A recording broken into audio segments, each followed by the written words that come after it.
ನಾವು ಎಷ್ಟೋ ಸಲ ಇದಕ್ಕೆ ಹೋಗಿದ್ದೆ, ಬಿಟ್ಬಿಟ್ರು ಅವರು. ಆವಾಗಲೇ ಭಾಳ ವರ್ಷದಿಂದ ಅವ್ರು ಬಿಟ್ಬಿಟ್ರು. ಅಲ್ಲಿಗೆ ಹೋಗಿ ಟೋಟಲಿ ಇದು. ಅಂಬರೀಷ್ ಏನು ಮಾಡಿದ್ರು, ಇವತ್ತು ರಾಜ್ಕುಮಾರ್ ಇಲ್ಲ, ಅಂಬರೀಷ್ ಇಲ್ಲ, ವಿಷ್ಣುವರ್ಧನ್ ಇಲ್ಲ ಸರ್. ಅವಾಗ ಏನು ಸರ್ ವ್ಯಾಲ್ಯೂ? ನಾವು ಹೋಗ್ತಾ ಇದ್ರೆ ಅವರು ಶೂಟಿಂಗ್ ಮಾಡ್ತಾ ಇದ್ರೆ ನಮಗೆ ಒಂಥರ ಅದೆಲ್ಲ golden days jar. Rajkumar first ಮಗಳ ಮದುವೆಗೆ ರಜನಿಕಾಂತ್ ಬಂದರು, ಅಂಬರೀಷ್ ಬಂದರು, ಎಲ್ಲರೂ ಬಂದಿದ್ರು. ಇವ್ರಿಗೂ ಕೂಡ ಹೇಳಿದ್ದೆ ನಾನು ದರ್ಶನ್ಗೆ, ಜನ್ಮಜೋಡಿಲಿ ಗೌರಿಶಂಕರ್ಗೆ ಕ್ಯಾಮ್ರಾಮನ್ಗೆ ಅವರು ಅಸಿಸ್ಟೆಂಟಾಗಿ ವರ್ಕ್ ಮಾಡೋಕ್ಕೆ ಬಂದರು. ಅಲ್ಲಿ ಪುಟ್ಟಣ್ಣ ಅಂತ ಡೈರೆಕ್ಟ್ರು. ಒಂದು ಇನ್ಸ್ಟೆಂಟಲ್ಲಿ ವಿಷ್ಣು ಜೊತೆ ಇದ್ದೆ ನಾನು. ವಿಷ್ಣು ಕೇಳಿದ್ರು, ನಾನು ಡೇಟ್ ಕೊಡ್ತೀನಿ, ಪಿಕ್ಚರ್ ಮಾಡಿ, ನೀನು ಸ್ಟಾರಪ್ಪ. ಎಂಥ ಒಂದು ಕಷ್ಟ ಇದ್ರು ಕೂಡ ಜನ್ಮಜೋಡಿಲಿ ಇವರು ಬಂದು ವಂಶಲೇಖ ಬಂದರು. ಅವರು ಟ್ಯೂನ್ ಹಾಕ್ಬಿಟ್ಟು ಪಾಪ ಹಾಕಿ ಅವ್ರಿಗೆ ಬೇರೆ ಪಿಕ್ಚರ್ಗಳು ಬಂತು. ಇವ್ರದ್ದು ಓಕೆ ಆಗಿಲ್ಲ. ಆ ಈವ್ನಿಂಗ್ ಲೈಟಲ್ಲೇ 4 o'clockಗೆ ಬೇರೆ ಯಾವ್ದು ಶೂಟಿಂಗ್ ಇದ್ದು 4 o'clock ಆ ಲೈಟ್ ಈವ್ನಿಂಗ್ ಲೈಟಲ್ಲೇ ಶೂಟ್ ಮಾಡೋದು. ಮಣಿ ಸಾಂಗ್ ಫಸ್ಟ್ ನಾವೆಲ್ಲ ರಾಯಲ್ ಸಿಂಗ್ ಬಾಬುದು ನಾಗರಹೊಳೆಯಲ್ಲಿ ನಾನು ಕ್ಲಾಪ್ ಡೈರೆಕ್ಟ್ ಆಗಬೇಕು ಅಂದ್ರೆ ಹೆಂಗಾಗುತ್ತೆ.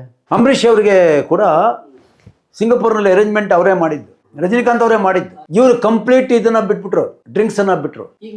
ಇಲ್ಲ ನಾವು ಎಷ್ಟೋ ಸಲ ಇದಕ್ಕೆ ಹೋಗಿದ್ದೆ, ಬಿಟ್ಬಿಟ್ರು ಅವರು. ಆವಾಗಲೇ ಭಾಳ ವರ್ಷದಿಂದ ಅವ್ರು ಬಿಟ್ಬಿಟ್ರು. ಅಲ್ಲಿಗೆ ಹೋಗಿ ಅವರು ಅಲ್ಲಿಗೆ ಬಂದಮೇಲೆ ಅವರು ಟೋಟಲಿ ಇದು. ಅಂಬರೀಷ್ ಏನು ಮಾಡಿದ್ರು, ಬಂದಮೇಲೂ ಕೂಡ ಸ್ವಲ್ಪ ಅವರು ತಗೊಂಡ್ರು ಅಂತ ಕಾಣುತ್ತೆ. ಅಂಬರೀಷ್ಗೆ ಹೇಳಿದ್ದೆ ನಾನು, ಸರ್ ನೀವು ಈ ಥರ 4-5 ಗಂಟೆವರೆಗೆ ನೀವು ಇದು ಮಾಡಿದ್ರೆ ನಿಮ್ಮ ಹೆಲ್ತ್ ಏನು, ನಂಗೆ ಬೈದಾಗಲೇ ಹೇಳಿದೆ, ನಿಮ್ಮಂಥವ್ರು ಬೇಕು ಸರ್. ಅಂಬರೀಷ್ ಅಂದರೆ ಎಷ್ಟು ವ್ಯಾಲ್ಯೂ ಇರ್ತಾವೆ. ಫಾರಿನಲ್ಲಿ ಯಾರು ಆರ್ಟಿಸ್ಟ್ ಹೋದರೆ ಅಮೇರಿಕಾದಲ್ಲಿ ಡಾಲರ್ಸ್ ಬೇಕು ಅಂದರೆ ಅಂಬರೀಷ್ ಆ ಫ್ರೆಂಡ್ಶಿಪ್, ಆ ಕನೆಕ್ಷನು ಅಂಥವ್ರು ನಮಗೆ ಬೇಕಾಗಿತ್ತಲ್ಲ ಕನ್ನಡ ಇಂಡಸ್ಟ್ರಿಗೆ. ಇವತ್ತು ರಾಜ್ಕುಮಾರ್ ಇಲ್ಲ, ಅಂಬರೀಷ್ ಇಲ್ಲ, ವಿಷ್ಣುವರ್ಧನ್ ಇಲ್ಲ ಸರ್. ಅವಾಗ ಏನು ಸರ್ ವ್ಯಾಲ್ಯೂ? ನಾವು ಹೋಗ್ತಾ ಇದ್ರೆ ಅವರು ಶೂಟಿಂಗ್ ಮಾಡ್ತಾ ಇದ್ರೆ ನಮಗೆ ಒಂಥರ ಅದೆಲ್ಲ ಗೋಲ್ಡನ್ ಡೇಸ್ ಜಾರದು. ಅದೊಂದು ಕಲೆ ಯಾವತ್ತು ಕೊಲೆ ಆಗ್ತಾ ಇರಲಿಲ್ಲ. ಆ ಕಲೆಗೆ ವ್ಯಾಲ್ಯೂ ಇತ್ತು ಸರ್. ಇವ್ರು 3 ಕಾಂಬಿನೇಷನ್ ಸೇರ್ತಾ ಇದ್ರ. Last question, Vishnu sir, Ambareesh sir ಮತ್ತೆ ರಜನಿ ಸರ್ ಯಾವುದೋ ಫಂಕ್ಷನ್ ಸೇರ್ತಾ ಇದ್ರು. ಈಗ ಇವ್ರದ್ದು ಮದುವೆ ಆಯಿತು, ಯಾರ್ದು ಲಕ್ಷ್ಮೀದು, ರಾಜ್ಕುಮಾರ್ ಫಸ್ಟ್ ಮಗಳ ಮದುವೆಗೆ ರಜನಿಕಾಂತ್ ಬಂದರು, ಅಂಬರೀಷ್ ಬಂದರು, ಎಲ್ಲರೂ ಬಂದಿದ್ರು. ಆ ಥರ ಫಂಕ್ಷನ್ ಸೇರ್ತಾ ಇದ್ರು. ಅಲ್ಲ ಅದೇ ಈಗ ರಾಜ್ಕುಮಾರ್ ಮನೆಗೆ ನನಗೆ ಬರೋದು ಗೊತ್ತಿತ್ತು, ಅಂಬರೀಷ್ ಮನೆಗೆ ಹೋಗ್ತಾಯಿದ್ರು. ವಿಷ್ಣುವರ್ಧನ್ ಚೆನ್ನೈಗೆ ಹೋದಾಗ ಅಲ್ಲಿ ಎಲ್ಲ ಮೀಟ್ ಮಾಡ್ತಾಯಿದ್ರು. ವಿಷ್ಣುವರ್ಧನ್ ಯಾವುದೋ ಇದರಲ್ಲಿ ಹೋಟ್ಲಲ್ಲಿ ಇರ್ತಾಯಿದ್ರು, ಆಗ ಇವರು ಅಲ್ಲಿಗೆ ಹೋಗ್ತಾಯಿದ್ರು. ಆ ಥರ ಮೀಟ್ ಎಲ್ಲ ಸೇರ್ತಾಯಿದ್ರು. ಸಿನಿಮಾ ಇದು ಅಂದರೆ ಅದೊಂದು ಕುಟುಂಬ. ಆಮೇಲೆ ನಿಮ್ಮ ಮೀಡಿಯಾದ ಬಗ್ಗೆ ನಾವು ಹೇಳಬೇಕಾಗುತ್ತೆ.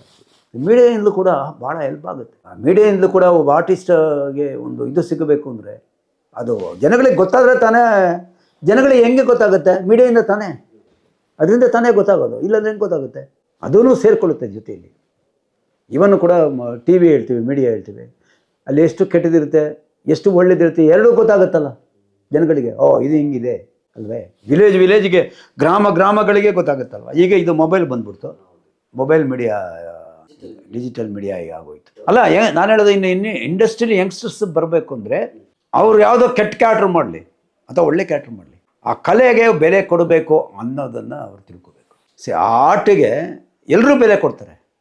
ಇವನ್ ಪ್ರೈಮ್ ಮಿನಿಸ್ಟ್ರು ಕೊಡ್ತಾರೆ, ಚೀಫ್ ಮಿನಿಸ್ಟ್ರು ಕೊಡ್ತಾರೆ, ಪ್ರತಿಯೊಬ್ಬರು ಕೊಡ್ತಾರೆ. ಅದನ್ನು ಬೆಳೆಸ್ಕೋಬೇಕು. ಈಗ ಇನ್ಸ್ಟಿಟ್ಯೂಟಲ್ಲಿದೆ, ಈಗ ಅಲ್ಲಿ ನಮಗೆ ಏನು ಸಬ್ಜೆಕ್ಟ್ಗಳಿತ್ತು, ಎಷ್ಟು ಸಬ್ಜೆಕ್ಟ್ಗಳು, ಇಮ್ಯಾಜಿನೇಷನ್, ಅಬ್ಸರ್ವೇಷನ್ನು, ಡ್ಯಾನ್ಸು, ಡ್ರಾಮಾ, ಆಮೇಲೆ ಮೈಮು, ಕ್ಯಾಮರಾ ಟೆಕ್ನಿಕ್ಕು, ಹೆಂಗೆ ಫೇಸ್ ಮಾಡಬೇಕು, ಯಾವ ಥರ ಇದು ಮಾಡಬೇಕು, ಅಲ್ಲ ಅದರಲ್ಲಿ ಯಾವನೊಬ್ಬ ಬರ್ತಾನೆ ಕಲ್ತ್ಕೊಂಡು.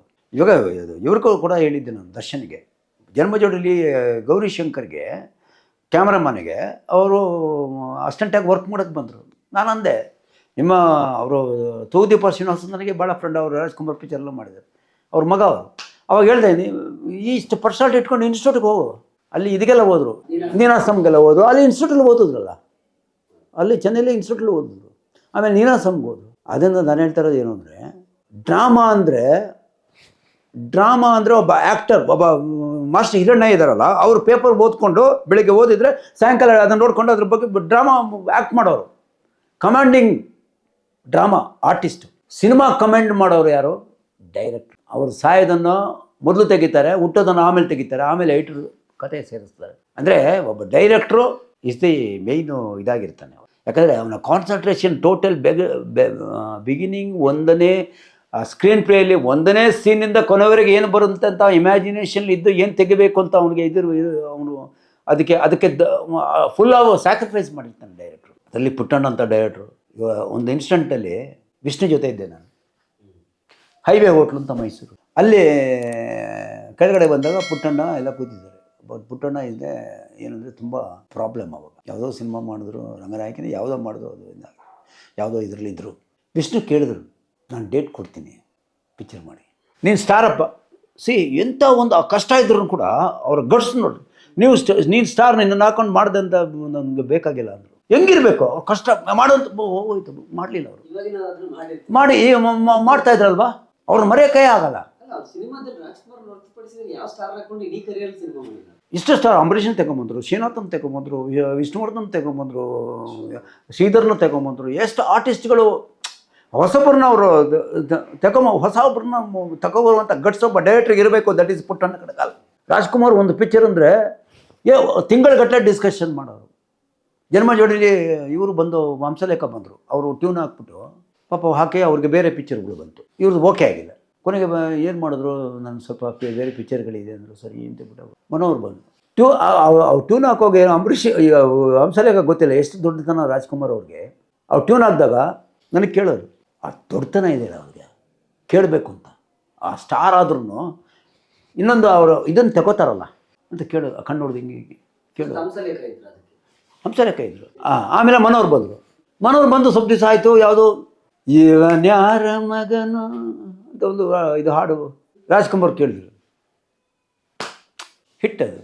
ಆಮೇಲೆ ಆ ಮಣಿ ಅಂತ ಕ್ಯಾಮ್ರಾಮನ್ನು ಅವರು ಎಂಥ ಸ್ಯಾಕ್ರಿಫೈಸ್ ಅಂದರೆ, ಆ ಈವ್ನಿಂಗ್ ಲೈಟಲ್ಲೇ 4 o'clockಗೆ ಬೇರೆ ಯಾವ್ದು ಶೂಟಿಂಗ್ ಇದ್ದರೆ 4 o'clock ಆ ಲೈಟ್ ಈವ್ನಿಂಗ್ ಲೈಟಲ್ಲೇ ಶೂಟ್ ಮಾಡೋದು ಮಣಿ ಸಾಂಗ್. ಅದು ಒಬ್ಬ ಟೆಕ್ನಿಷಿಯನು ಎಷ್ಟು ಅದ್ರ ಬಗ್ಗೆ ಸ್ಯಾಕ್ರಿಫೈಸ್ ಮಾಡಿ ಅವನಿಗೆ ಒಂದು ಇದು ಇರುತ್ತಲ್ಲ, ಅದು ಬರಬೇಕು ಸರ್. ತಮಿಳ್ನಲ್ಲಿದ್ದಾರೆ ನಮ್ಮ, ಇಲ್ಲ ನಮ್ಮ ಇನ್ನೂ ಇದ್ದಾರೆ, ಯಂಗ್ಸ್ಟರ್ಸ್ ಇದ್ದಾರೆ, ಬಟ್ ಇನ್ನೂ ಸ್ಯಾಕ್ರಿಫೈಸ್ ಮಾಡಬೇಕು. ಆಮೇಲೆ ಕೆಲವು ಸಲ ಅವಕಾಶಗಳೇ ಸಿಗಲ್ಲ, ಹೊಸಬ್ರು ಬರ್ತಾರೆ. ಹೊಸಬ್ರು ಅಂದರೆ ಅವ್ರಿಗೆ ಇಮಿಡಿಯೇಟ್ಲಿ ಡೈರೆಕ್ಟರ್ ಆಗಬೇಕು ಅಂತಿರುತ್ತೆ. ಫಸ್ಟ್ ನಾವೆಲ್ಲ ರಾಯಲ್ ಸಿಂಗ್ ಬಾಬುದು ನಾಗರಹೊಳೆಯಲ್ಲಿ ನಾನು ಕ್ಲಾಪು ಅದು ಕಲ್ತ್ಕೋಬೇಕು ಫಸ್ಟು. ಇವಾಗ ಚೇಂಜ್ ಆಯ್ತು ಬಿಡಿ, ಇವಾಗ ಇದು ಆ ಸಿಸ್ಟಮ್ ಇದು ಬೇರೆ. ಡೈರೆಕ್ಟರ್ ಆಗಬೇಕು ಅಂದ್ರೆ ಹೆಂಗಾಗುತ್ತೆ? ಆಮೇಲೆ ಈಗ ಕಂಟಿನ್ಯೂಟಿ ಎಲ್ಲ ಅದೆಲ್ಲ ಹೊರಟೋಯ್ತು, ಅದೆಲ್ಲ ಈಗ ಟೆಕ್ನಿಕ್ ಇಲ್ವೇ ಇಲ್ಲ. ಅದು ಎಲ್ಲಿಂದ ಎಲ್ಲಿ ಬೇಕಾದ್ರೆ ಶಾರ್ಟ್ ಹೋಗುತ್ತೆ.